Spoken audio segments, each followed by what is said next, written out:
It's time now to answer some of your medical questions, and joining us with all the answers is News Channel 5's medical specialist, Dr. David Soria.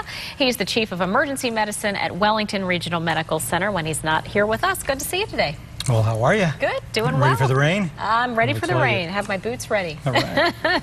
Here's our first question for you today. Are there any treatments for hearing loss? You know, it's like a lot of different things when it comes to disease, and that is it depends on the cause. I mean, hearing loss is very common, and what's really important is to determine what that cause is. So there's reversible and then there's irreversible hearing loss. Okay.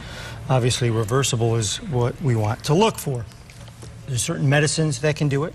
For example, aspirin actually can be ototoxic. So look at your medical regimen, and if you feel like you're having some hearing loss, talk to your doctor. Infection can do it. Trauma can do it. Certain diseases like Meniere's or acoustic neuroma.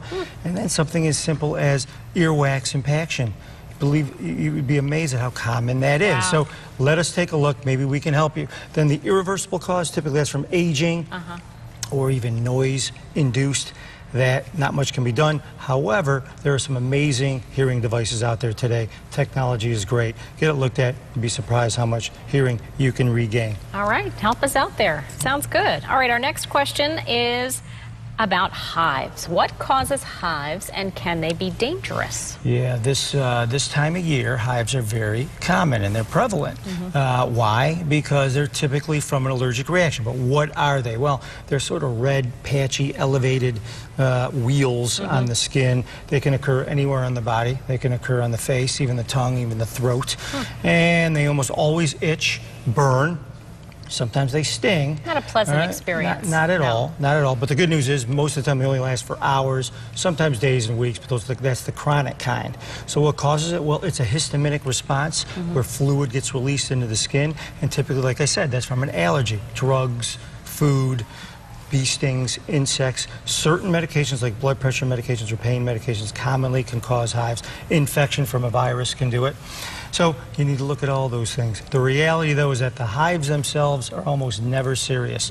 But if they recur frequently or it's chronic, meaning lasts for longer than a week, the underlying cause can be, and you need to make sure you take a look. And they are not contagious. They are not. You tried to stump me with that question in a quiz recently, but they are not contagious hives.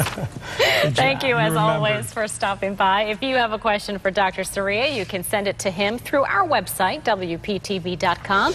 Just click on our health link, scroll down a bit, and on the right-hand side, you'll see a form there where you can send him your question. So we'll have another round for you next week, and we'll see you after this short break. Stay